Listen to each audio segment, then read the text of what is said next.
Ewe Roho wa mbinguni, uje kwetu sasa, ufanye makazi yako ndani ya kanisa. Ndiwe mwanga umulike, tupate jikana. Mengi kwetu yapunguka, tujalize Bwana, tujalize Bwana.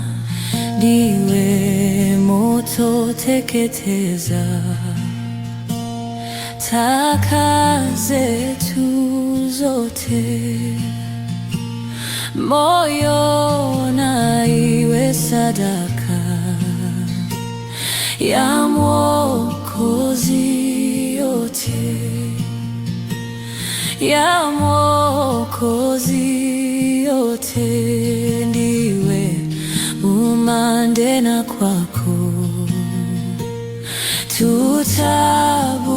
tutaburudika, nchi kavu itakuwa ni yenye baraka. Roho wa mbinguni uwe nasi hapa.